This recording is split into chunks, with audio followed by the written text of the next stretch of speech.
Please join me in welcoming Ron Razete, the founder and CEO of Peace, Love, and Little Donuts. Welcome him to the stage. Thank you. Thanks.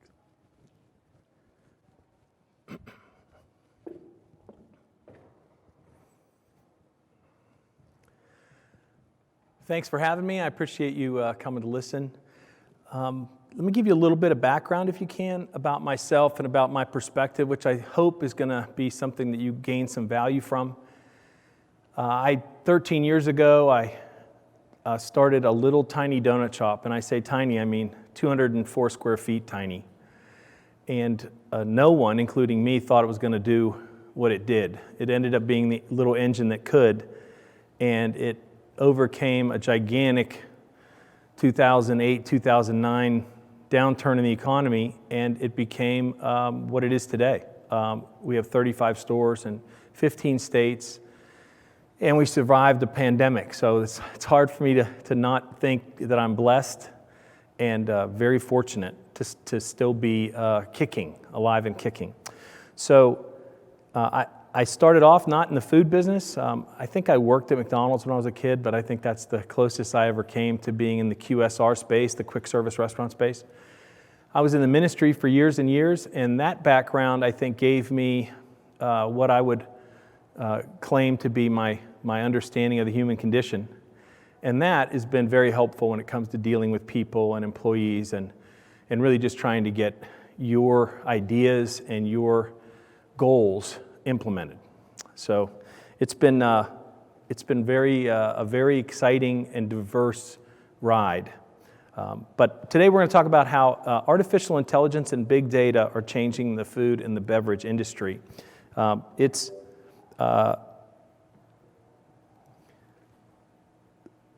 interesting how all this began. Okay, here's a kind of crude version of how artificial intelligence began. Somebody put their finger up in the air to feel for something. And this is a software upgrade. This is 2.0 finger in the air, right? Wet finger in the air works way better than just finger in the air. And that is how everything sort of began. People began to observe the world around them. They began to form opinions about what they liked and they don't like. And then they told other people about those opinions. They shared them.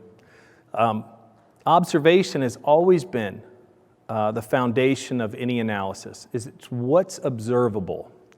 What's interesting here is that big data has changed quite a bit because it gives you the ability to observe way more than is humanly possible. I have 35 stores, and I can't possibly, even with the use of our cameras, be in all my stores at the same time observing the human interactions between a customer and our staff. So not being able to do that, I have to do what's the next best thing is I have to try and look at what is happening digitally. And I have to try and collate that information in a way that helps me make better decisions. Food and beverages have always had to appeal to people that were their intended consumer. That is the appearance, the aroma, the colors, the name of the item or the dish, and of course the price. These continue to drive product consumption and acceptance all over the world. And to deviate from those raw realities is to make potentially really big mistakes. Example, New Coke, right? I mean, how a company that's as big as Coca-Cola could have a colossal failure like that is just epic. When you look at that, you think, wow, it must be easy to make a mistake, especially one that involves the gigantic number of people and the amount of money they spent. So now software and data have become what I consider to be a product looking for a buyer.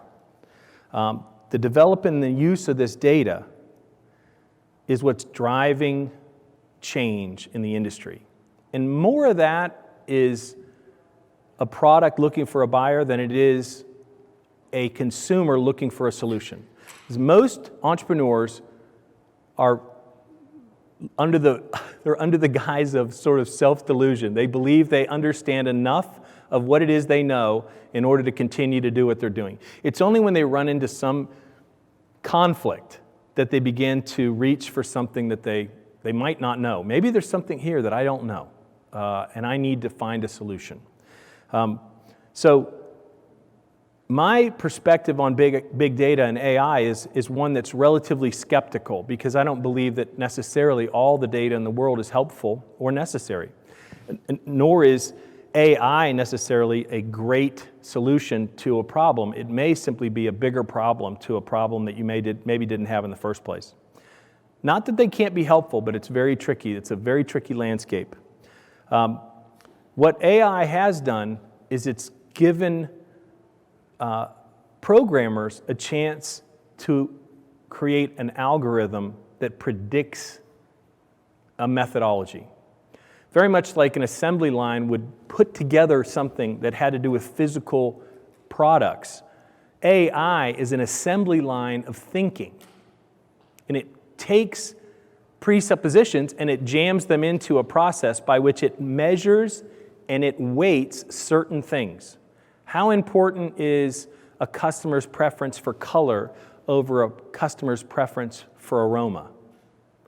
That needs to be dictated. Somebody's got to weight those pieces of data. They have to say that this is stronger than that. And that's where the thing can sort of get dicey. So you have to ask yourself, who's putting together these algorithms, first of all? So what AI doesn't do yet is predict the future. It does do a pretty good job of compiling information from the past and asking good questions. And I think that's one of the things it can be really good for. It can make you think in ways that you don't think. For example, some of the diversity and backgrounds of people that have been on this stage it's been very valuable to me. As I hear from people who were in the tattoo business before they got into the natural oils business. And you might think that those two things don't really help each other, but I think they tremendously help one another, because that guy has a unique perspective on the world that only a guy who was in the tattoo industry would know. So he can solve problems differently, he thinks outside the box, and a lot of times it's those folks who create new value, right? So AI doesn't really do a lot of what I want it to do yet, but it can. Now, some of the trends. AI was created with good instincts, and it could potentially be very helpful in identifying emerging trends and opportunities. For example, bacon is all the rage. I've always loved bacon. I don't know anybody, the people who don't love bacon have never loved bacon, but people who love bacon could eat it at every meal. And you think, how is that a secret? If you've ever, there's never enough bacon in my house. We go through pounds of it, and it just doesn't matter how much we make, there's just more mouths to feed. Everybody shows up, and it smells wonderful, and it's probably not good for you, right? Given that. But when we put bacon on a donut, it became a big deal.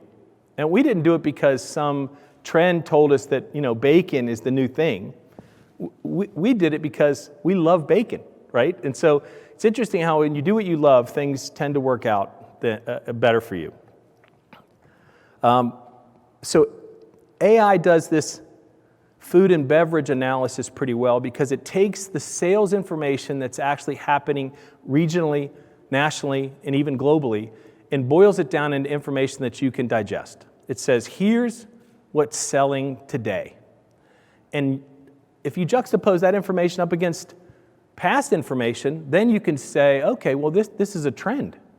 Now, bacon becoming more prevalent is a trend because more people are offering it. And the more you have something to sell, it's surprising how many people will sell it. So once it gets on the menu, it becomes an option. And so a lot of folks use information like this in order to make decisions on what they're going to add to the menu and maybe what they're going to take away from the menu. Transitions for food and beverage are going to be interesting, because the size of the organization that you work for is going to end up dictating whether or not you can get to this information. Number one, it's expensive, and number two, it's tough to find a way to cost it. The ROI on assimilation of this kind of information is hard to track. It's hard to say, well, if we hadn't have known this, we wouldn't have done that, and that has been a game changer for us. Every once in a while, there's a moment like that. You get a light bulb that goes off.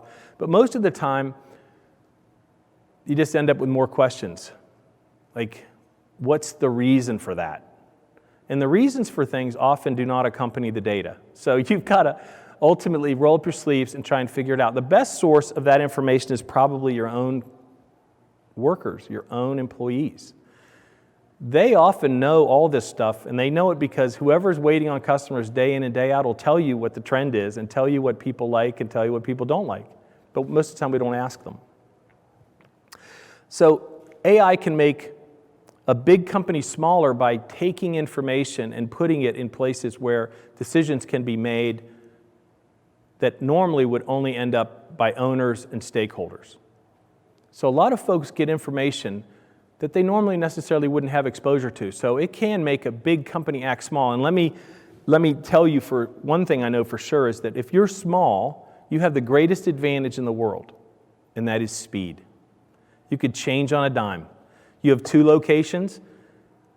If tomorrow you became absolutely certain that something was true that you're not doing, you could change and do it.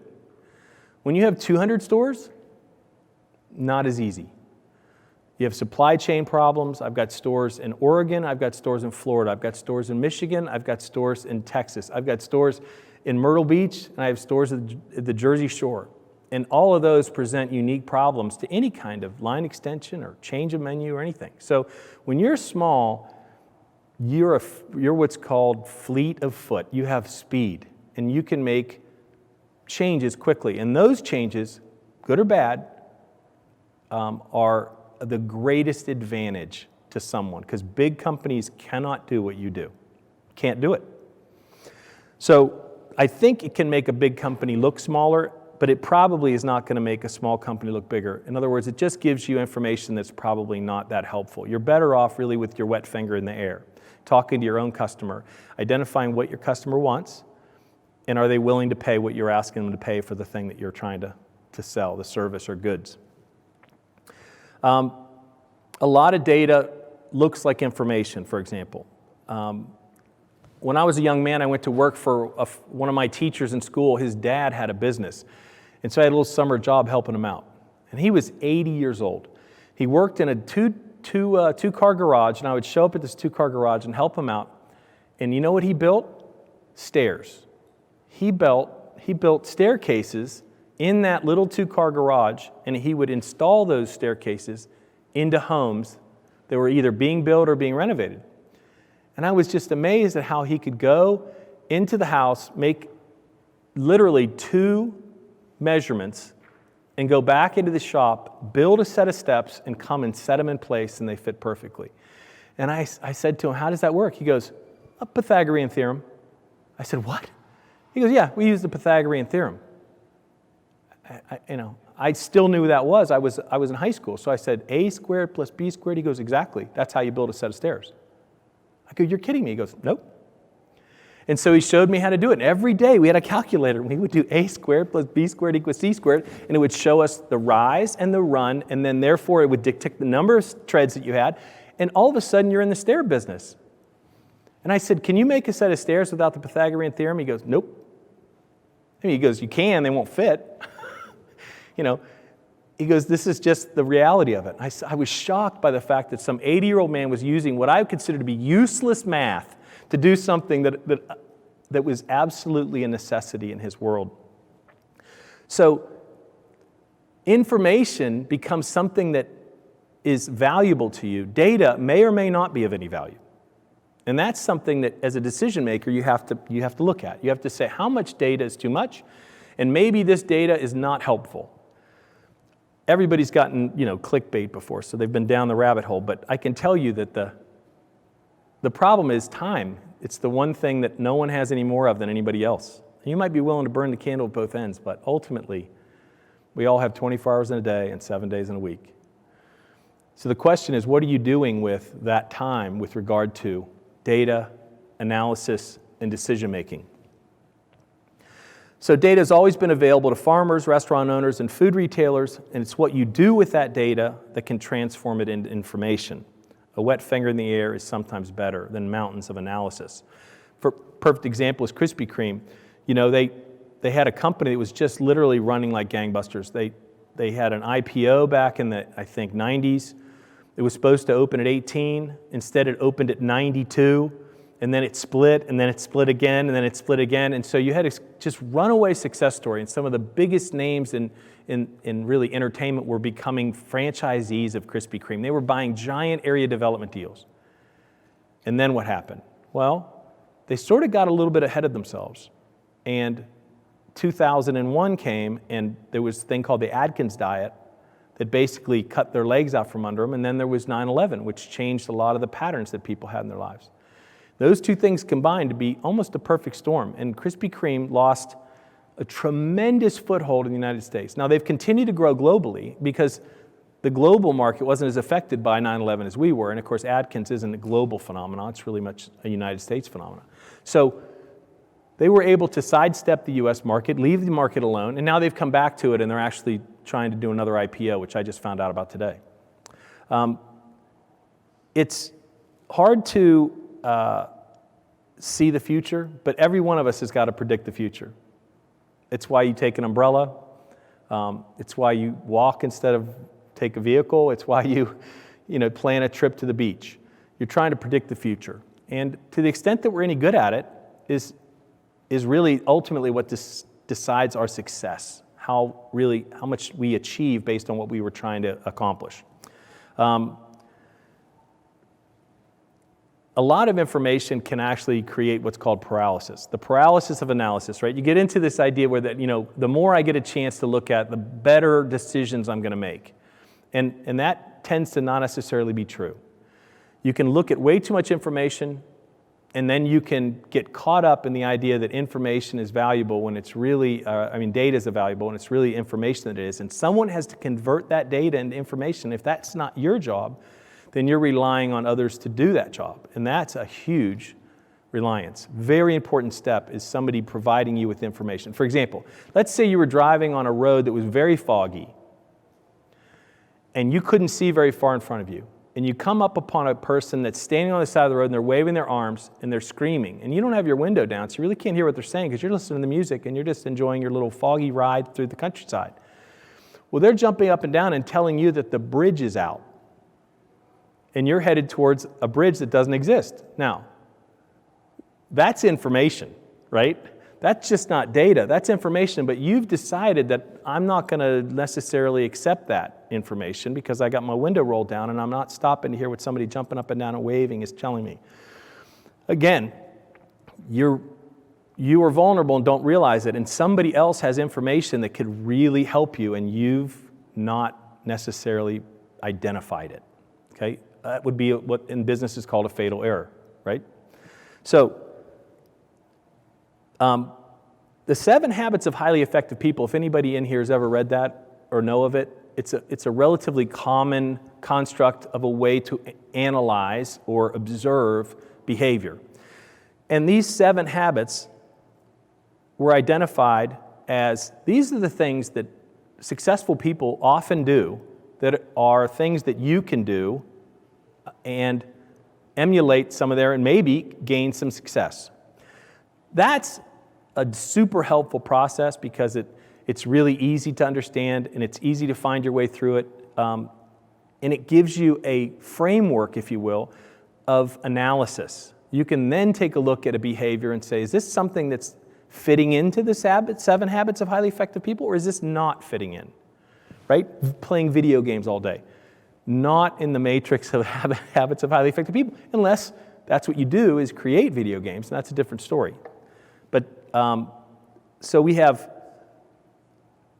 real affecting behaviors and things that happen to us that can change the outcomes of our lives.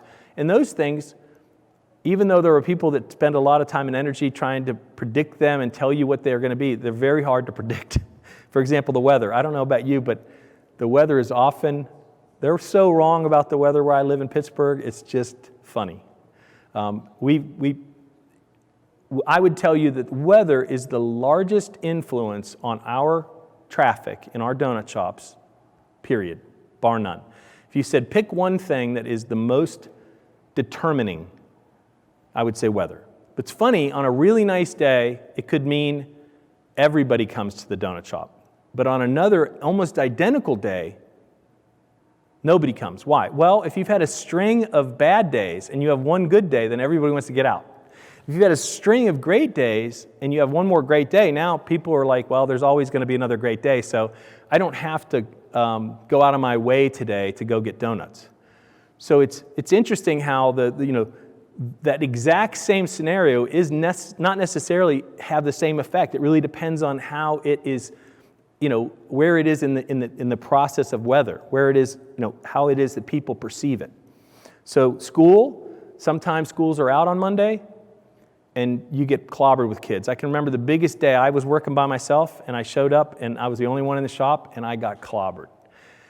It was a great getting clobbered, but it taught me that you should look at the school calendar, and you should identify that there's an in-service day on this Monday, and X number of kids are going to be out and about, and their parents often stay home with them, and they go, we got to get these kids out of the house. They're driving us crazy. Let's go get donuts. So that's the kind of thing that would be nice to know. Seasonal changes, that's often a big determinant, like going from spring to summer or from summer to fall breaks people's patterns and people change. And so identifying that as a potential change factor is very important. Social media and parking and construction and surges in goodwill. Like right now, being in the restaurant business, everybody's sort of nice. It's like people putting up flags after 9/11. You remember how many flags were flying in the United States? It's like 400 million flags were up after 9/11. It was a phenomenon. And now we're in, I think, a different phenomenon where people actually appreciate that we survived the pandemic. I mean, they're like, we're so glad you're open. I can tell you a year and a half ago, that did not happen. Nobody came in and thanked me for just unlocking the door today. But now they realize after how many doors are locked permanently, they realize how important these things are for them to go enjoy. And so they're grateful that you hung in there and put up with it. Let me tell you a little bit about big data. For example, there's a company called FICO. You've heard maybe of the term FICO score. It's related to credit. It was 1956, a company, Fair, Isaac and Company is what FICO stands for. It was created by two gentlemen, Bill Fair and Earl Isaac. And what they did was they provided your credit score to people who were looking to loan you money. So it was a lending product. Lenders were the buyer. Consumers were were what's being sold. We're selling a lender your information. So if you were going to apply for a loan to build a home or buy a car or whatever, somebody would want to find out what kind of a person you are. Financially, are you somebody who pays your bills, or are you somebody who doesn't pay your bills? Well, in the 90s, Fair Isaac, FICO, realized that they had a limited number of potential customers. There's only so many lenders in the world, and even when another one opens, they sort of take business away from the ones that are there, so it's not like they're growing the universe of people who are actually buying homes or buying cars. So they saturated the market, and they said, we've just sold about as much of credit scores as we can, and then they realized that there's a new marketplace. They took the credit scores of people and they ran them backwards against the collision history of car crashes. And they found out that there was a positive relationship between those who had accidents and those that got into credit trouble. And it was almost a one-to-one exact match. Therefore, they said, we have a new product. We can sell credit scores to insurance companies who will buy and use insurance scoring as a way to determine the premium that they're going to charge you for that insurance. And if you know of Progressive, then you know that's the story of their company. When Progressive started, Progressive only sold two types of insurance. They sold auto insurance to celebrities who they knew if you knew that was a celebrity's car, you're going to key it, or you're going to stick yourself on it and harm and bother them. So they had a lot of vandalism, or people who had terrible, terrible driving records and couldn't buy insurance anyplace else. So they had those two customers. Well, they realized that credit could allow them to enter these other markets safely And so get this, insurance companies up until Progressive didn't make money. I'll say it again. Property and casualty, automobile insurance companies did not make money on the premium. They lost money every year, all the time. Their losses would be 102, 103, 104, 105% of premium. You'd say, well, how do they stay in business?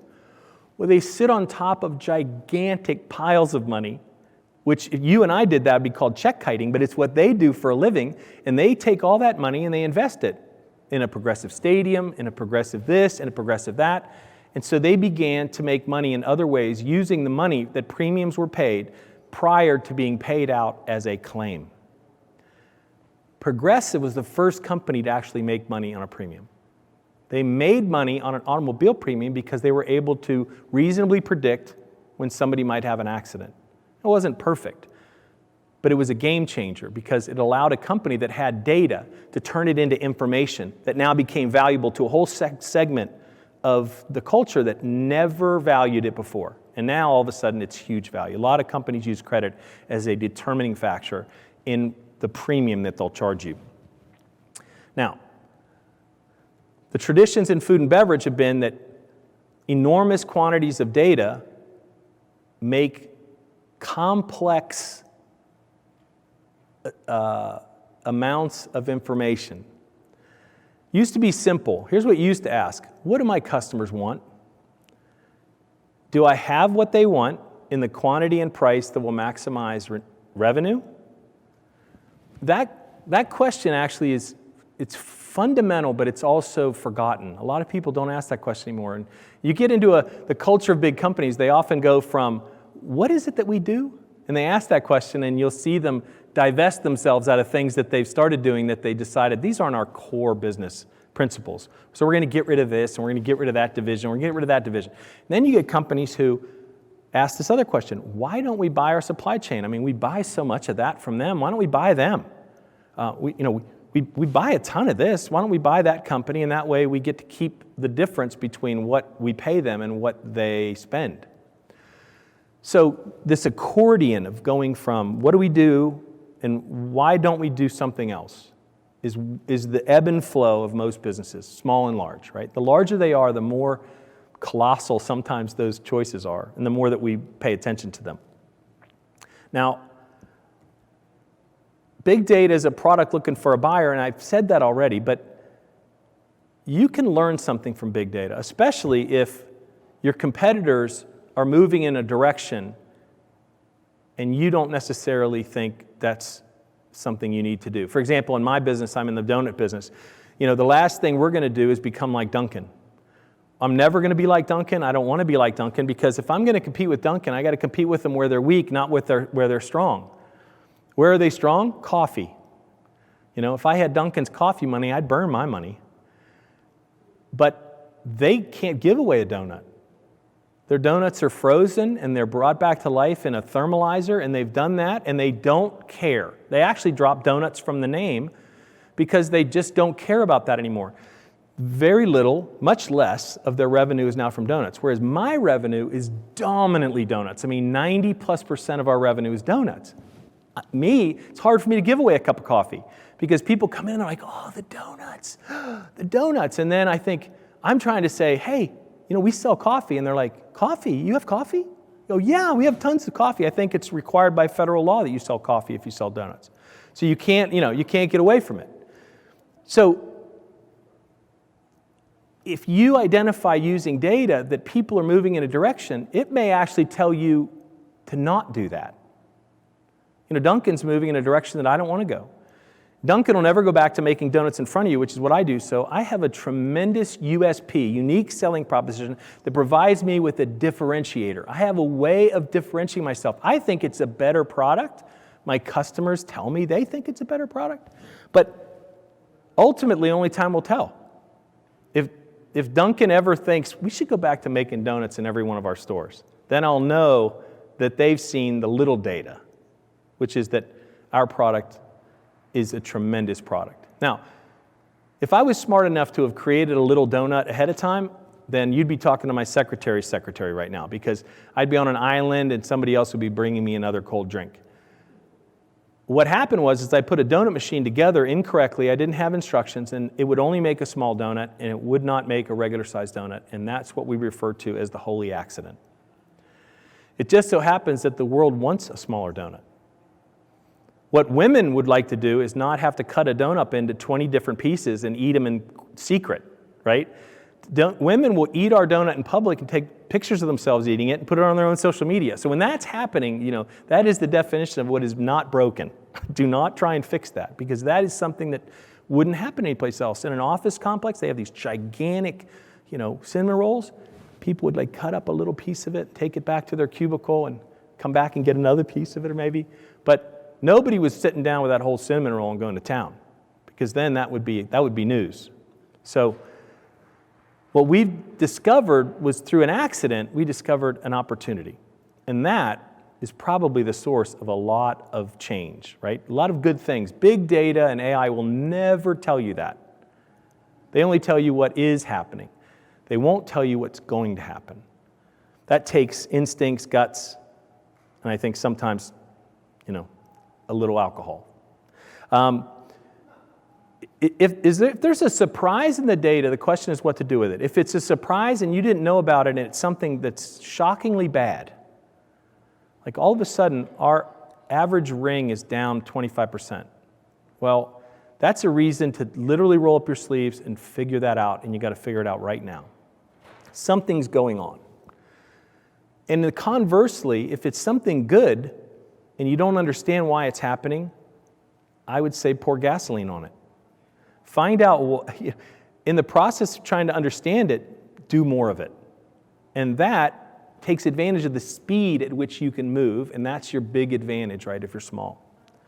Food and beverage transitions, the size of the organization should decide it.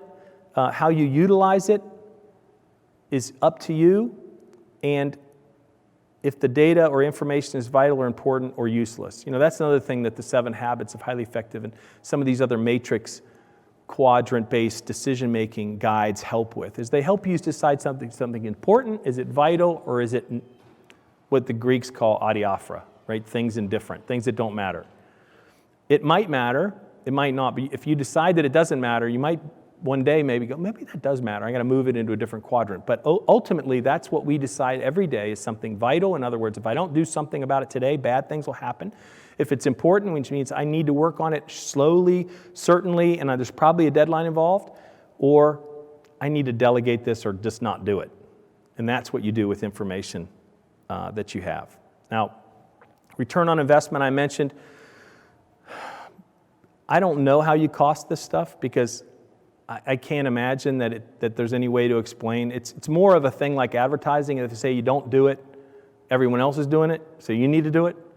But at some point, if you can get access to the information or data, and you can find a way to compile it in a way that you think makes it valuable, then I would say probably better to have it than not have it. But right now, it doesn't tell me what I really want to know. It just tells me what has happened.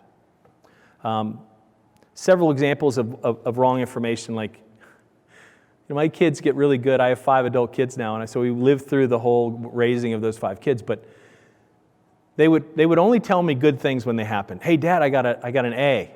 I knew that was the information that made it to me. But the other stuff never, the C's, the D's, the F's, never, no conversation about this. It wasn't full disclosure, it was filtered, right? So that's the problem with information, is it often gets filtered before you get it. My kids are filtering it because they think, oh, the old man will love that I got an A. But of course, when I hear that, I know there's 5 things that they're not telling me that make me want to drill into the whole, tell me again, who's your teacher? We got to find out, are you doing your homework? All the questions that you should ask that didn't have anything to do with what you were told.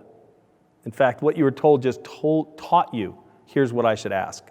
The other thing is the communication piece that's requirement of data analysis and any kind of machine learning.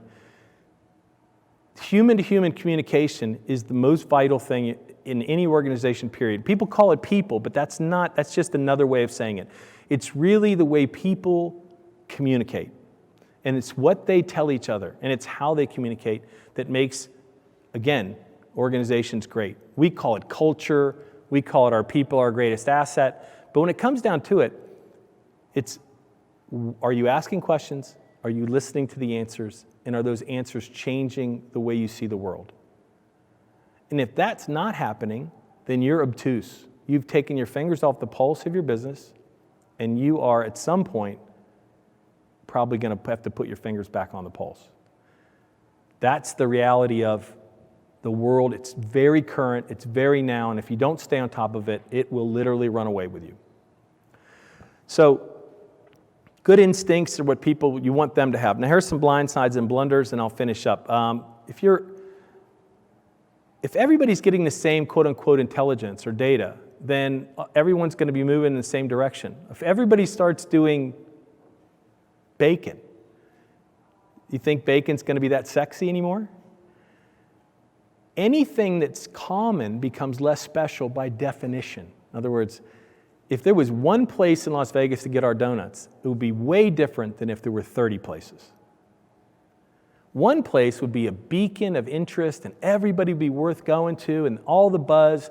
And then, but if you could literally not turn a corner without running into one of my donut shops, it would be ho-hum. It would be, oh well, yeah, there's another one. We don't need it today. Maybe we'll get them tomorrow. But most of our markets, people decide they're going to absolutely stop because they're afraid that they're not going to get another chance. Is innovation sustainable? And I love the word sustainable because it makes me sick most of the time, but only because of how commonly it's used. I don't mind the idea of it. What I can't stand is how it's become the reason for our existence, right? Let me tell you what's really sustainable. Profit, okay? Profit dictates sustainability. If your goods or services do not meet the first law of marketing, which is profitable volume in a single product or service, then you are in some ways needing to be subsidized. Somebody else is paying, some investors, there's some kind of money that's giving you, you have a burn rate that exceeds your revenue. Now, a lot of companies go years without making a profit. Rarely are they privately held, but it's happened. But if you raise a mountain of money, and then you have to raise another mountain of money, and you've got to raise another mountain of money, often something is horribly wrong. And nobody's willing to admit it or accept the fact that it might be wrong, but that's just the truth of it. When I started off, I would show up at a Bible study with some guys, and it was the end of a Sunday. It was a Sunday afternoon, and the donut shop was closed, and we had an old-style cash register that just rang up sales. It didn't tell you what your sales were. So I would go to this Bible study, and I'd have these cargo shorts on, and I would have pockets full of cash, right? Because when we started, we were cash only. And my buddies often were very kind, and they'd say, so how did the shop do today? And I'd say, I don't know. They, what do you mean you don't know? I'd say, I haven't counted it yet. They go, you haven't counted the money? I go, no. They said, let's see. And I'd take out these wads of cash, and I would set them on the table. There's a lot of ones and fives, right? But just to guys who never see cash, they get paid their paychecks, their pilots or whatever, they never see cash. This to them was the greatest sight in the world. Their eyes got this big, gigantic sized baseball eyes, and they would just have the funnest time counting that little bit of money. And I realized that, I didn't have any idea what it cost me to make a donut. When I first started, I had no idea. In fact, the first time I had a franchisee, they said, what's it cost? How much is the icing that you put on the donut? I said, I have no idea. They go, well, how do you know you're making money? I go, because every week I go buy more stuff, and that big pile of money is still there. Kind of like wet finger in the air, but that's the data that I was going by. As all of a sudden I realized that week to week to week to week, there'd be more money than there were expenses, and that is what we call sustainable, right? So sustainability is often overlooked as in something else needs to be sustainable. Ultimately, that thing makes everything else possible. So if a business, if a company, if a CEO doesn't have the mindset of true sustainability, which is I have 400 employees that they want to keep working, they would like my company to continue to exist, I have to pay attention to that, because if I'm not a good steward of what I'm given, then ultimately one day I got to tell them, We closed. We didn't make it. Sorry, go home. And a lot of people, that would be bad news, let alone our customers. So last thing I'll mention is trade dress, because this is a big, important topic. And innovation is an important part of what all of us do. In the food and beverage industry, innovation drives everything. Problem is now that we have this nasty thing called the internet, everyone has a voyeuristic opportunity to look over your shoulder and watch exactly what you do. And some people help with that. They actually produce a little guide to what their life is, and they tell everyone what they're doing all hours of the day and night. I think when people copy other people and they don't have any idea that that's the theft of intellectual property, they do a disservice to the world. And they also do a disservice to anybody who's an innovator, because if you've ever truly innovated, then you know that what people say, oh, being copied is the greatest, what do they say? It's the greatest compliment. Yeah, BS, okay? It's theft. And it reduces your opportunity, and it reduces your ultimate impact that you can make in the world. Perfect example is frozen yogurt. The industry of frozen yogurt blew up. Remember, you'd walked in with your kids and you bought 4 or 5, whatever, tubs of yogurt and 52 different toppings your kids threw on top of it. And then it turned into soup that nobody would eat, and you threw it all the way out, and it was $45.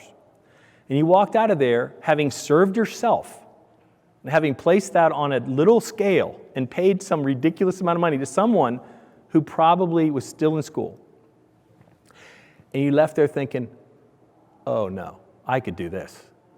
And so what happened is every brand that came, just literally sprouted up out of nowhere. Bob's Your Uncle frozen yogurt. And then another store would pop up. And down the street would be another frozen yogurt place. And eventually what happened? They all cannibalized themselves. There was probably not enough business for one yogurt shop in that town instead of 4. And because it was so easy to understand it, because it was so easy to copy it, people copied it without thinking.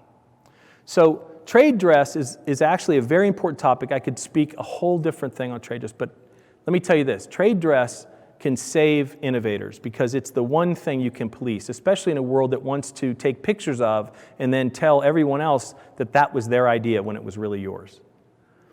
Now, we've been making our donuts the way we've been designing them, the way we've been decorating them since 2009. And I have proof of that because there's a picture of every one of them on the web. Facebook's been good for one thing, in that it's archived everything we've ever done. So when some shop pops up in Atlanta or in Indianapolis and they claim to, like, this is their idea, I can say, you know what, it's not your idea. You copied us lock, stock, and barrel, and now I can serve a cease and desist note on them and tell them to stop. And trade dress is the savior when it comes to that. So look it up. Taco Bell just beat up on Del Taco over trade dress. It went to the Supreme Court. So this is a huge topic among innovators because it's better than non-disclosure agreements and covenants not to compete. So if you ever tried to actually protect something, you'll know what a fool's errand it is because it's so expensive and so hard to do. Branding, the first law of marketing I mentioned, and big I and AI and big data would never predicted us. It would have never said, here's what you need to do is a smaller donut with like really cool toppings. And you need to create a 70s environment, play 70s music all the time, and use music as kind of a conduit. It just would not have predicted it. Now, catering events. So we started making donuts on site at weddings, and no one's ever done it before. We did it because someone was crazy enough to ask us to do it, and we were crazy enough to not to say no. So we would pull our equipment out of the store and roll it into a trailer, and we would take it to some place, and we'd set it up, make donuts, and we'd pull it all out, and before the next morning we had it open, we would put all their equipment back. And that created a great opportunity for us, but it would have been nothing that would have ever come to us on our own. It really was, again, another holy accident. And then this is the last thing. I bought a creepy old van. It's so funny because I was so proud of it. It was a 1989 Chevy van. It was primer white and rusting out. And I bought it from a radio station that just had to get rid of it. And I paid $900 for it. And I was so excited because it had a good inspection, 4 good tires. And I thought, for $900, I can beat this thing. You spill your coffee in it, I don't care. You just pour your coffee out, and I wouldn't care. And I brought it home, and my wife and kids said, "What's that?" I go, "It's my new van. It's so awesome." They go, "You can't drive that van." I go, "What do you mean I can't drive it?" That's a perv van, Dad. That's a creepy van. That's a creeper van. This is my kids. Creeper van. I said to my wife, "You're not right. This isn't right. You're not serious." She goes, "Oh no, it's a thing. You can't." I mean, this is the sketch that they draw of every guy who's ever been creepy in the world. It's been this van. It's like his cargo van. I'm like going, this is not, oh Lord. So I had this guy who was painting our signboards and painting our menu boards, and I said on a Friday, I said, "Marcy, come on." She followed me out there. I drove down his driveway. He goes, "What are you doing?" I go, I got your new project here. And I drove my van down his driveway. He goes, "What do you want me to do with it?" I said, "I don't care what you do with it, but when I come back on Tuesday, it better not be a creeper van." And so what did he do? He hand painted the thing. You see an example of it here on the right. He hand painted the thing top to bottom. And it looks like it's been tie-dyed. Our symbols are all over it. And I tell you, I don't know anything I could put on that van that would be photographed more or videoed more. I'm driving down the road, and when you're inside, you really can't see it, but you drive by and people are filming you, and they're going thumbs up, and you think, what are they? Oh, it's the van. Because you think somebody knows you. But this van is, again, another giant accident that turned into a blessing.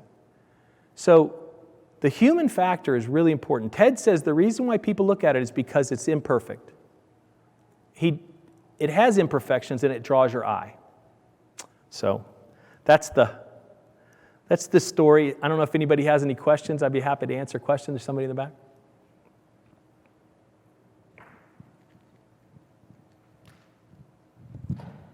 Is this on? Yeah. Hey, thank you very much. Hey, I spoke about big data, not really big data, but artificial intelligence, machine learning yesterday, and I just have one minor point of contention about your presentation. Sure. So, first of all, I think big data is more more noise than signal for the most part, and I think people are moving away from that term. And where I take kind of contention with you is when you say it's okay backward looking, but you really can't predict things. I think I want to try to change your mind about that, because on black swan events, like your truck that just came into existence, or things that are unconstrained, where there are factors where you don't know what they're going to be, right, you're correct. But where I believe you're incorrect, this is just my opinion, is that if you have a constrained environment where you understand your variables, like your sun, for instance, the reason you can't make predictions about your sun is because your model is not accurate, because you're not getting the other information. Right. Yesterday we talked about if you don't have the right data streams put together, then of course you're not going to have a good prediction model. But what if I told you that I could pretty much tell you what your son's going to get on the SAT based upon his current performance, and 5 years from now, I think I'll win that bet within like a 95% confidence interval, and I will stand on that. So I do believe there are several areas where there is really great predictive modeling, and I would have believed you 10 years ago with what you're saying, but now I do not see that to be the case in so many instances, and mainly because I'm in this business. So, and I'm not defending the industry, I'm just saying that I think what people miss is unconstrained versus constrained environments, and that's a critical factor when talking about data right now. And I agree 100%. And I think it's the fact that the confluence of those two realities, your reality and my reality, is what makes the world really continue to spin and get better. It's really both. It's not one fighting against the other. It's the fact that you can't really ever do away with wet finger in the air innovation, but you can take advantage of, like you said, constrained environments where information is very predictable, and then you can compile a ton of information all at once and learn a lot. I don't disagree. I agree. Thanks. Anybody else? Thank you very much.